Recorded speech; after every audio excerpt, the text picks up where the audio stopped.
सबका खैर मकदम है कश्मीर लाइव के। 3 जुलाई से कश्मीर में अमरनाथ यात्रा शुरू होने वाली है। मतलब 2 दिन बाद कश्मीर में अमरनाथ यात्रा शुरू होने वाली है। अमरनाथ यात्रा एक एनुअल पिलग्रिमेज है जहाँ पर दूर दूर से जो लोग हैं वो वहाँ आते हैं। मोस्टली हिंदूज आते हैं और सिर्फ हिंदुस्तान से ही नहीं बाकी फॉरेन जो ममालिक है वहाँ से भी लोग, कई बार ऐसा देखा गया है कि काफ़ी जो फॉरेन ममालिक है वहाँ से भी लोग आते हैं अमरनाथ जो श्राइन है वहाँ पर पिलग्रिमेज के लिए। अब इस साल ये यात्रा शुरू होने वाली है 3 जुलाई से और ये 57 डेज़ के लिए चलेगी। 31 अगस्त को ये यात्रा फिर ख़त्म हो जाएगी। तो ये जो पूरा पीरियड है 57 डेज़ का, एक्सपेक्ट किया जा रहा है कि इस साल वहाँ पर जो लोग जो पिलग्रिम्स हैं उनका रिकॉर्ड, पिछले रिकॉर्ड्स टूट जाएंगे क्योंकि जो पिछले साल अमरनाथ यात्रा थी वो 37 डेज़ के लिए चली थी।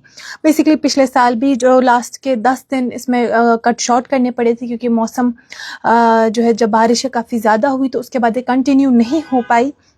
अब इस साल जो शेड्यूल है वो 57 डेज़ का है और उम्मीद की जा रही है कि काफ़ी ज़्यादा पिलग्रिम्स भी इस साल आएंगे। इस सिलसिले में जो यहाँ पे पिछले काफ़ी दिनों से, हम कह सकते हैं महीनों से तैयारियां चल रही है। मॉक ड्रिल्स आपने आए दिन खबरों में हम सुन रहे हैं, अलग अलग डिस्ट्रिक्ट्स में अलग अलग जगहों पर मॉक ड्रिल्स की जा रही है ताकि कोई भी अगर अनटूवर्ड इंसिडेंट हो तो उसको टैकल किया जाए। इसी सिलसिले में एलजी ने कुछ दिन पहले अपने एक बयान में कहा कि जो अमरनाथ यात्रा है इसको प्रोजेक्ट किया जा रहा है कि आने वाले कुछ सालों में इसको एक स्पिरिचुअल टूरिज्म का एक ग्लोबल सेंटर बनाया जाए।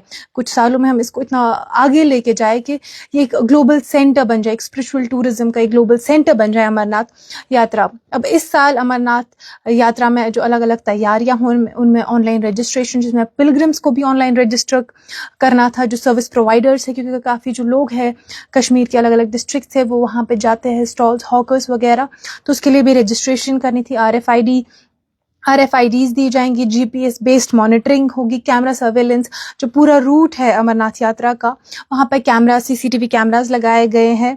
और जो बालतल और चंदनवरी जो दोनों ट्रैक्स है उसको भी वाइडन कर दिया गया है, तकरीबन 12 फीट तक उसको वाइड कर दिया गया है। पूरे रूट में लाइट्स लगी है ताकि रात में भी लोगों को, जो यात्री है उनको कोई प्रॉब्लम्स ना हो। इनफैक्ट ये भी बताया जा रहा है कि ट्रैक्स का हर रात उनका इंस्पेक्शन होगा और अगर ज़रूरत पड़ी तो उनको रिपेयर भी किया जाएगा क्योंकि पिछले साल जब बारिशें हुई थी तो काफ़ी जगह ट्रैक्स में प्रॉब्लम आ गई थी जिस वजह से ही यात्रा को कट शॉर्ट करना पड़ा था।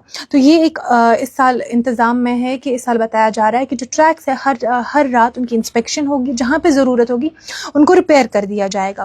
बेसिकली अमरनाथ के 2 रूट्स है, एक तो पहलगाम अनंतनाग से और दूसरा गांदरबल जो डिस्ट्रिक्ट है उसके बालतल एरिया से भी इसके 2 ट्रैक्स है। दोनों साइड से जो यात्री है वो अमरनाथ के लिए, अमरनाथ श्राइन में जाते हैं। साथ ही साथ जब इतने तादाद में लोग आते हैं यहाँ पे तो एक बहुत बड़ा कंसर्न होता है एनवायरमेंटल कंसर्न, क्योंकि जब इतने लोग आते हैं तो सीधी सी बात है वेस्टेज इंक्रीज हो सकता है। तो इसी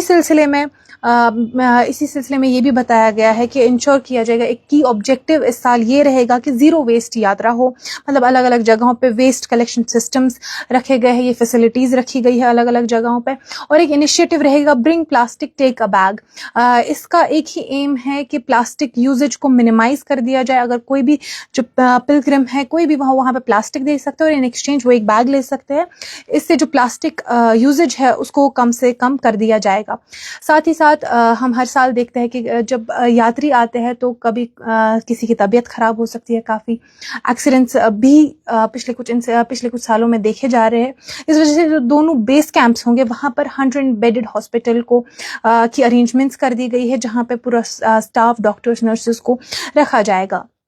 साथ ही साथ सिक्योरिटी के लिहाज से जो एक बताया जा रहा है कि तकरीबन 1 लाख के करीब सिक्योरिटी पर्सनल को इस पूरे यात्रा के टाइम में पूरे रूट में तैनात किया जाएगा। ये जो 1 लाख सिक्योरिटी पर्सनल है इसमें आर्मी है, CRPF है, BSF है, ITBP, SSB और JKP सब मिलके वहाँ इसको, ये जो सिक्योरिटी है इसको पूरा ध्यान रखेंगे। 1 लाख पर्सनल को वहाँ पे तैनात किया जा रहा है। साथ ही साथ इस साल बताया जा रहा है कि स्पेशल फ्रंटियर फोर्स को रखा जाएगा, 22 स्नाइपर टीम्स को तैनात किया जाएगा, बॉम्ब डिटेक्शन और डिस्पोजल स्क्वाड्स को भी पूरे रूट में रखा जाएगा, जहां जहां पे भी कोई ऐसी वल्नरेबल पोजीशन या लोकेशन है साथ ही साथ कैनाइन यूनिट्स को रखा जाएगा अवेलेबल, और 45 जॉइंट माउंटेन रेस्क्यू टीम्स को भी तैनात किया जाएगा। और जो यात्रा टाइम है जो 57 डेज है, जो ये यात्रा का एरिया है, इसको नो फ्लाइंग जोन डिक्लेयर कर दिया गया है। यात्रा के पीरियड के लिए ये एरिया नो फ्लाइंग जोन माना जाएगा। पिलग्रिम्स की, जैसा मैंने इससे पहले भी कहा, पिलग्रिम्स के लिए भी क्यूआर बेस्ड आइडेंटिफिकेशन होगी। जो सर्विस प्रोवाइडर्स हैं उनको क्यूआर बेस्ड आइडेंटिफिकेशन, उनको जो आईडी कार्ड्स दिए जाएंगे उसमें भी क्यूआर बेस्ड होंगे। जो पिलग्रिम्स है उनके लिए ऑनलाइन रजिस्ट्रेशन फैसिलिटीज थी, और साथ ही साथ ऑन स्पॉट रजिस्ट्रेशन भी रहेगी। अब जो दूसरा इसमें फैक्टर होता है, दूसरा साइड होता है जो सर्विस प्रोवाइडर्स है।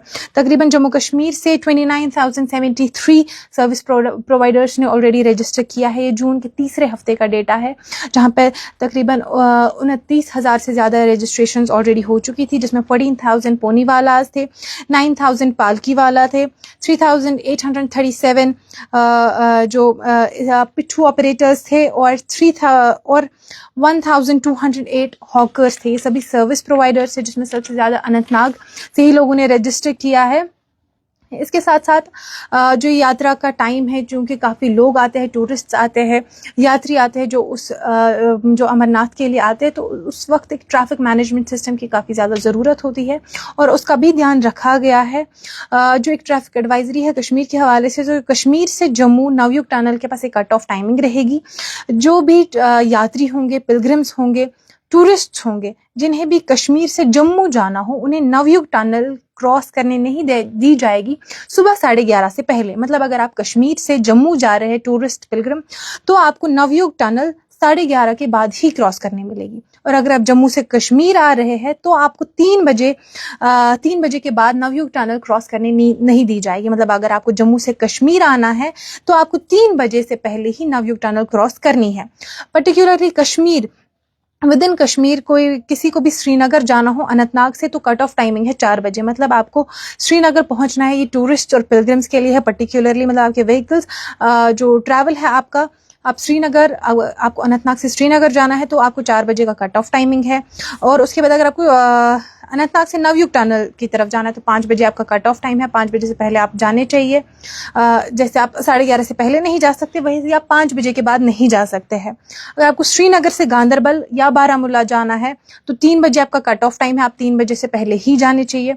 और सुंबल शादीपुरा में एक चेक पॉइंट रहेगा, और वहां पे अगर आपको मनीगाम जाना है, नॉर्थ कश्मीर जाना है, तो 3:30 बजे आपका कट ऑफ टाइम रहेगा सुंबल के पास। अगर आपको श्रीनगर जाना है मनीगाम से, तो 1 बजे सुंबल के पास आपका कट ऑफ टाइमिंग रहेगा। मतलब अगर आपको मनीगाम से श्रीनगर जाना है, तो सुंबल आपको 1 बजे, सुंबल शादीपुर आपको 1 बजे क्रॉस करना है। ऐसे अगर आपको मनीगाम से बालतल जाना है, तो 5 बजे आपका कट ऑफ टाइम है। आप 5 बजे के बाद नहीं जा सकते हैं।